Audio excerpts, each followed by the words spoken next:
भगवान की लाठी। एक कहानी। दोस्तों, एक समय की बात है। एक बुजुर्ग व्यक्ति तालाब के किनारे पर कहीं जा रहा था।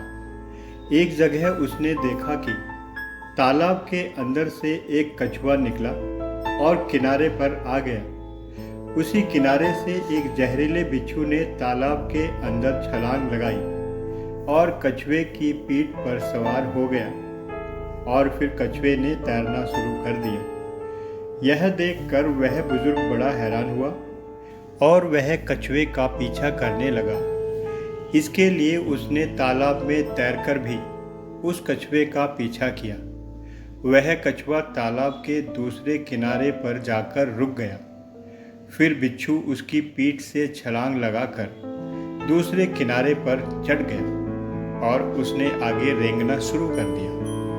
फिर वह बुजुर्ग भी उस बिच्छू के पीछे पीछे चलने लगा। कुछ ही दूरी पर जाकर बुजुर्ग ने देखा कि जिस तरफ बिच्छू जा रहा था उस रास्ते में एक व्यक्ति ध्यान साधना में आंखें बंद कर भगवान की भक्ति कर रहा था। बुजुर्ग ने सोचा कि अगर यह बिच्छू उस भक्त को काटेगा तो मैं करीब पहुंचने से पहले ही उसे अपनी लाठी से मार डालूंगा। लेकिन जैसे ही वह कुछ कदम आगे बढ़ा तो उसने देखा कि दूसरी तरफ से एक काला जहरीला सांप भी तेजी से उस भक्त की तरफ आगे बढ़ रहा था। ऐसा लग रहा था कि सांप उस भक्त को डस ही लेगा। लेकिन इतने में बिच्छू भी वहां आ पहुंचा। जैसे ही वे दोनों भक्त के पास पहुंचे तो उस बिच्छू ने उसी समय सांप को डंक मार दिया, जिसकी वजह से बिच्छू का जहर सांप के शरीर में दाखिल हो गया और वह सांप वही अचेत होकर मर गया। इसके बाद बिच्छू अपने रास्ते पर वापस चला गया। थोड़ी देर बाद जब वह भक्त ध्यान मुद्रा से उठा तो उस बुजुर्ग ने भक्त से बताया कि कैसे भगवान ने उसकी रक्षा के लिए माया जाल रचा।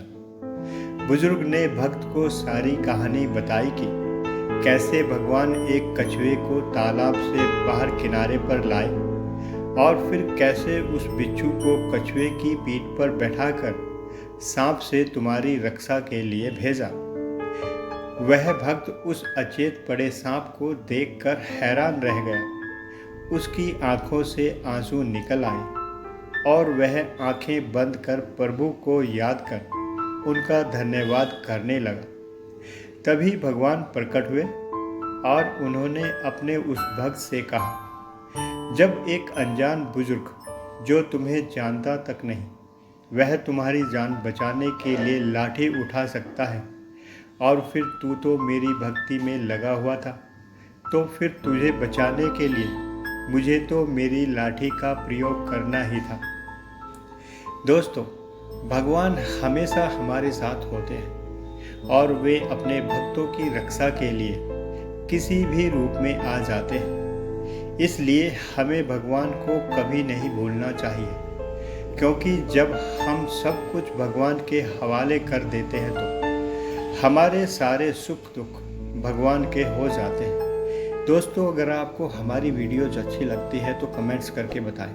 वीडियो को लाइक करें, चैनल को सब्सक्राइब करें और बेल आइकन को दबाना ना भूलें। Thank you so much.